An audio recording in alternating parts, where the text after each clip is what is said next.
Hi students, ഇന്ന് ഞാൻ നിങ്ങൾക്ക് പറഞ്ഞു തരാൻ പോകുന്നത് മോൾ കൺസെപ്റ്റ് എന്ന അധ്യായത്തിൽ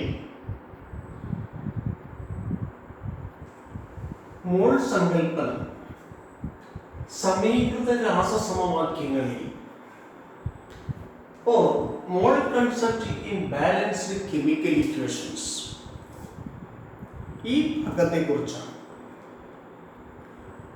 മോൾ സങ്കല്പനം സമീകൃത രാസസമവാക്യങ്ങളിൽ അഥവാ മോൾ concept in balanced chemical equations ഈ ഭാഗത്തെക്കുറിച്ചാണ് ഇന്ന് ഞാൻ നിങ്ങൾക്ക് പറഞ്ഞു തരാൻ പോകുന്നത്.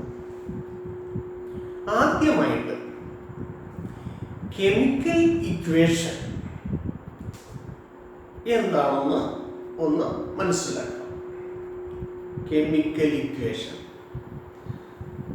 രാസവാക്യം. ഒരു രാസപ്രവർത്തനത്തിൽ പങ്കെടുക്കുന്ന അഭികാരകങ്ങളും അതിനുശേഷം ഉണ്ടാകുന്ന ഉൽപ്പന്നങ്ങളും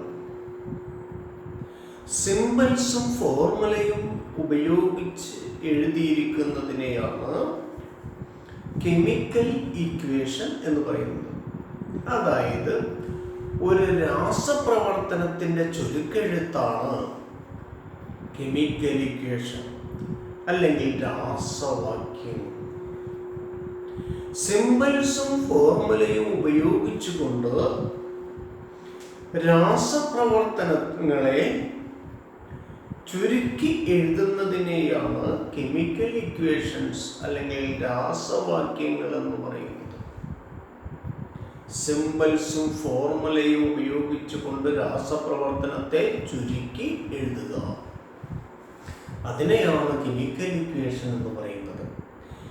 ഇവിടെ ബാലൻസ്ഡ് കെമിക്കൽ ഇക്വേഷൻ എന്നാണ് പറഞ്ഞിരിക്കുന്നത്. അതെന്താണ് അങ്ങനെ പറയാൻ കാരണം? എന്താണ് അതിൻ്റെ പ്രത്യേകത?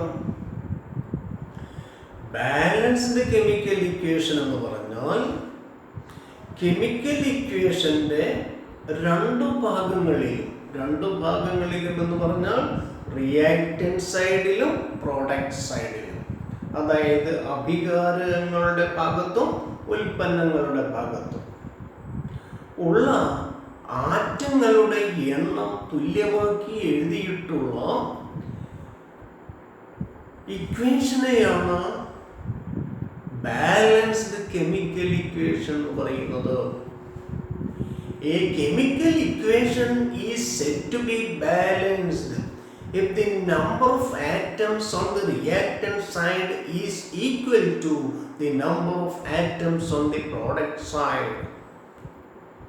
അപ്പോൾ പ്രോഡക്റ്റ് സൈഡിലും റിയാക്റ്റന്റ് സൈഡിലും ഉള്ള ആറ്റങ്ങളുടെ എണ്ണം തുല്യമാക്കി എഴുതിയിട്ടുള്ള കെമിക്കൽ ഇക്വേഷനെയാണ് ബാലൻസ്ഡ് കെമിക്കൽ ഇക്വേഷൻ അല്ലെങ്കിൽ സമീകൃത രാസസമവാക്യം എന്ന് പറയുന്നത്. ഇപ്പൊ നിങ്ങൾക്ക് എന്താണ് സമീകൃത രാസസമവാക്യം എന്ന് മനസ്സിലായി കാണും. ഇനി ഒരു സമീകൃത രാസസമവാക്യം, അതായത് ബാലൻസ്ഡ് കെമിക്കൽ ഇക്വേഷൻ കണ്ടു കഴിഞ്ഞാൽ നമുക്ക് അതിൽ നിന്നും ഒരുപാട് കാര്യങ്ങൾ മനസ്സിലാകും നമുക്ക്. ഒന്ന്, അതിൽ പങ്കെടുത്തിരിക്കുന്ന അഭികാരകങ്ങൾ ഏതൊക്കെയാണ്, മറ്റൊന്ന് ഉണ്ടാകുന്ന ഉൽപ്പന്നം ഏതാണ് എന്ന് മനസ്സിലാകും. മാത്രമല്ല വേറെയും കുറെ കാര്യങ്ങൾ നമുക്ക് മനസ്സിലാകും. ഒന്നാമത്, ഇവിടെ തന്നിരിക്കുന്ന ഒരു ബാലൻസ്ഡ് കെമിക്കൽ ഇക്വേഷൻ നോക്കാം. നൈട്രജനും ഹൈഡ്രജനും പ്രവർത്തിച്ച് അമോണിയ ഉണ്ടാകുന്ന രാസപ്രവർത്തനമാണ് ഞാനിവിടെ എഴുതിയിരിക്കുന്നത്. N2+3H2 gives 2NH3. ഇതൊരു ബാലൻസ്ഡ് കെമിക്കൽ ഇക്വേഷൻ ആണ്. നോക്കുക, നൈട്രജൻ ഒരു തന്മാത്ര, അത് പ്രവർത്തി പ്രവർത്തിച്ചിരിക്കുന്നത് 3 തന്മാത്ര ഹൈഡ്രജനുമായിട്ട്, ഉണ്ടായിരിക്കുന്നത് 2 തന്മാത്ര അമോണിയം. അപ്പൊ എന്തെല്ലാം പ്രവർത്തിച്ചു, എന്താണ് ഉണ്ടായത്, റിയാക്റ്റൻസ് എന്തൊക്കെയാണ്, പ്രോഡക്റ്റ് എന്തൊക്കെയാണ്, ഈ വിവരം നമുക്ക് കിട്ടുന്നുണ്ട്. മാത്രമല്ല എത്ര മോളിക്യൂളുകൾ പ്രവർത്തിച്ചു, എത്ര മോളിക്യൂളുകൾ ഉണ്ടായി എന്നുള്ള അളവ് കിട്ടുന്നുണ്ട്. ഇവിടെ നമുക്ക് 1 മോളിക്യൂൾ നൈട്രജൻ പ്രവർത്തിച്ചു, 3 മോളിക്യൂൾ ഹൈഡ്രജൻ പ്രവർത്തിച്ചു, നമുക്ക് ഉണ്ടായിരിക്കുന്നത് 2 മോളിക്യൂൾ അമോണിയ. അപ്പൊ ആ വിവരം കിട്ടുന്നുണ്ട് നമുക്ക്. മറ്റൊന്ന് നമുക്ക് കിട്ടുന്നത് മോൾ അളവ് കിട്ടുന്നുണ്ട്. മോൾ അളവ് ഇവിടെ നമുക്ക് ലഭിക്കുന്നുണ്ട്. 1 മോൾ നൈട്രജൻ 3 മോൾ ഹൈഡ്രജനുമായി പ്രവർത്തിച്ചിട്ട് നമുക്ക് 2 മോൾ അമോണിയ കിട്ടും എന്നുള്ള വിവരം. ഇനി 6.022 into 10⁻23, അതായത് അവഗാഡ്രോ നമ്പർ നൈട്രജൻ തന്മാത്രകൾ 3 into 6.022 into 10⁻23 ഹൈഡ്രജൻ തന്മാത്രകളുമായി പ്രവർത്തിച്ചാൽ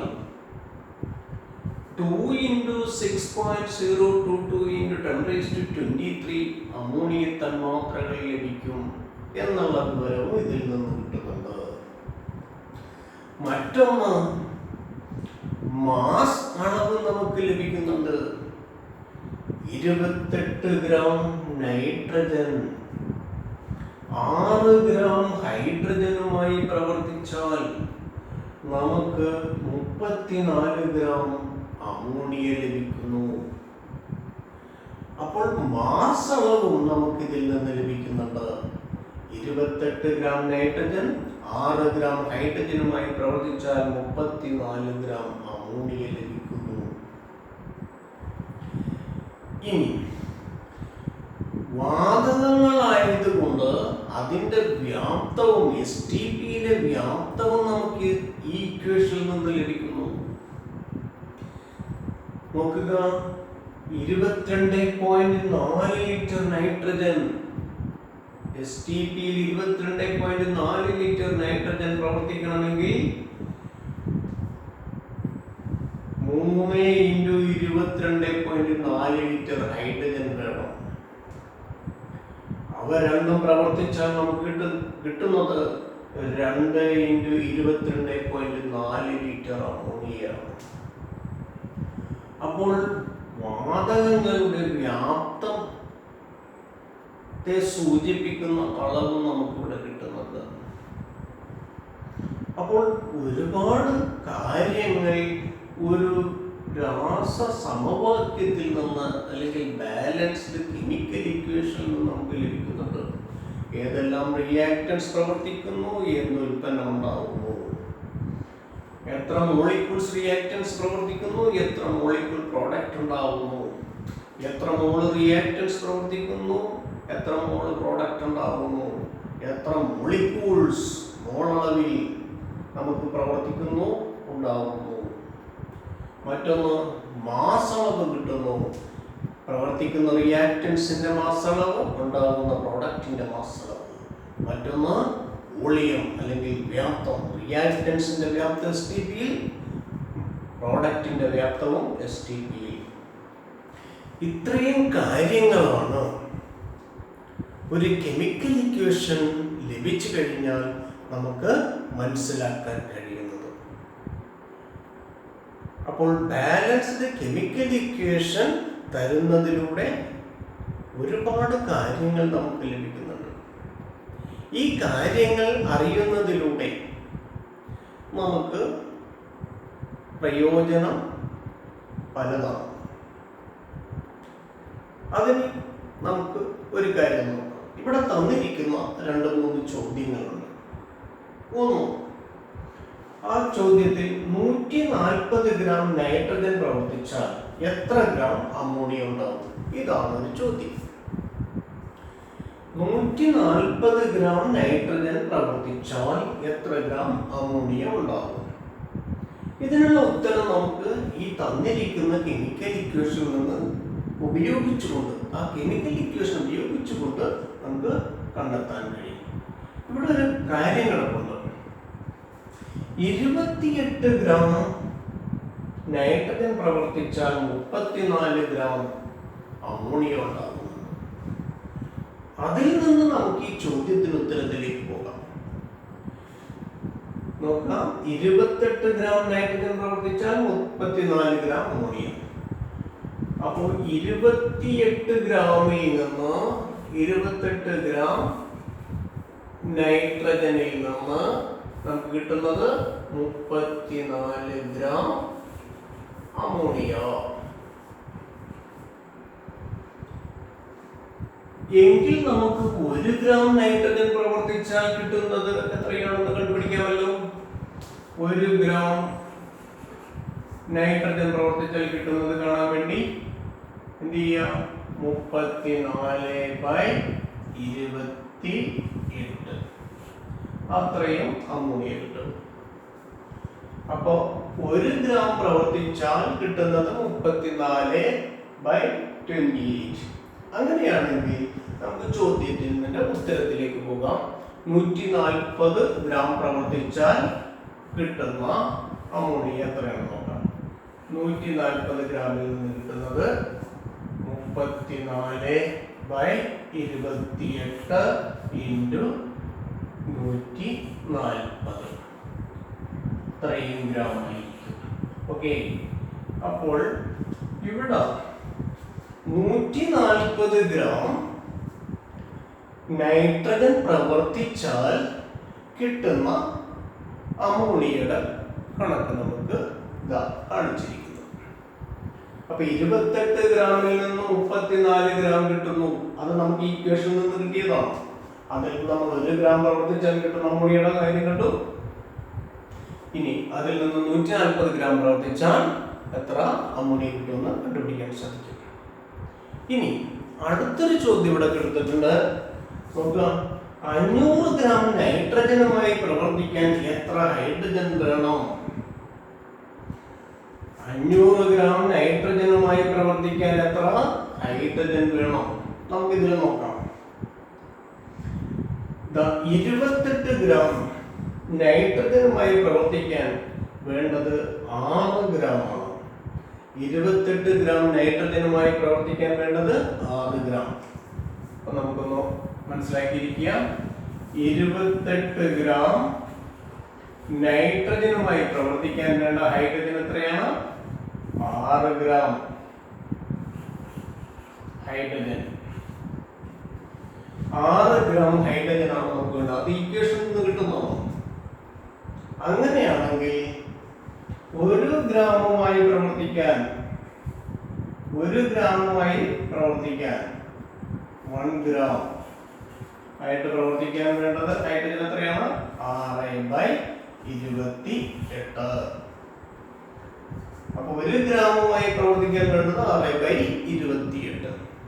അങ്ങനെയാണെങ്കിൽ 500 ഗ്രാമുമായിട്ട് പ്രവർത്തിക്കാൻ 500 ഗ്രാം നൈട്രജനുമായി പ്രവർത്തിക്കാൻ നമുക്ക് എത്ര വേണം? 6/28 × 500 അത്രയും ഗ്രാം ഹൈഡ്രജൻ വേണ്ടി വരും. അപ്പോ 28 ഗ്രാം നൈട്രജനുമായി പ്രവർത്തിക്കാൻ 6 ഗ്രാം ഹൈഡ്രജൻ. അങ്ങനെയാണെങ്കിൽ 1 ഗ്രാമുമായി പ്രവർത്തിക്കാൻ 6/28. അങ്ങനെയാണെങ്കിൽ 500 ഗ്രാമുമായിട്ട് പ്രവർത്തിക്കാൻ 6/28 × 500.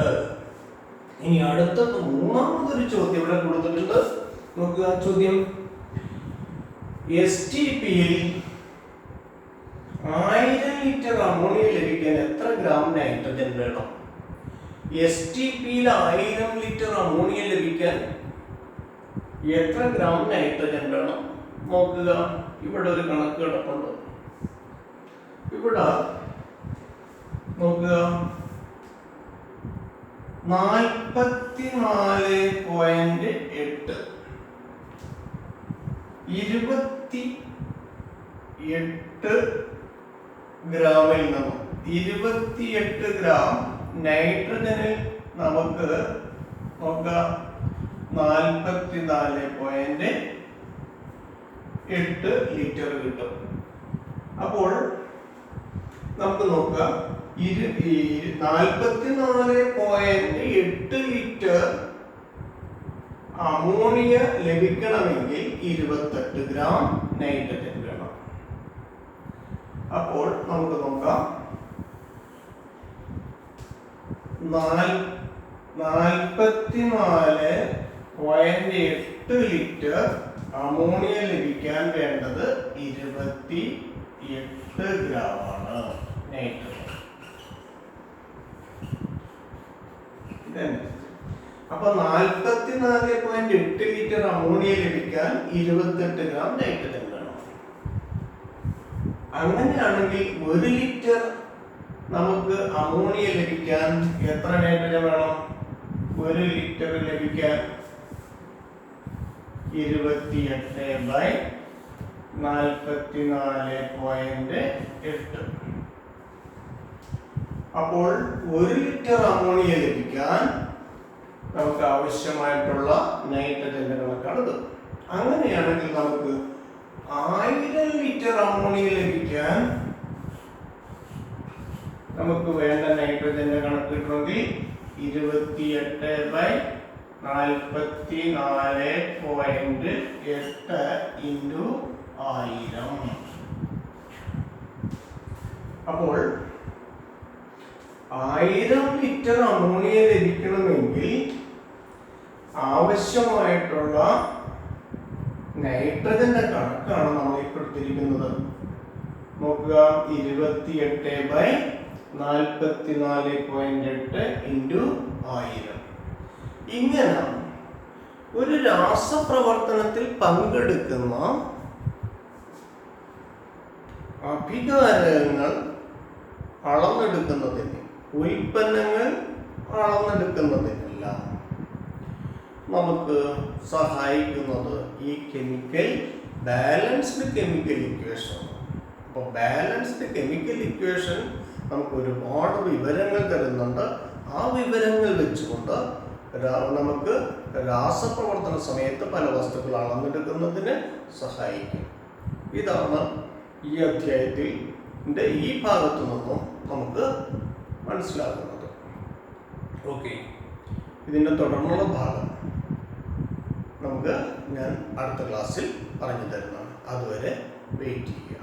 Okay, thank you.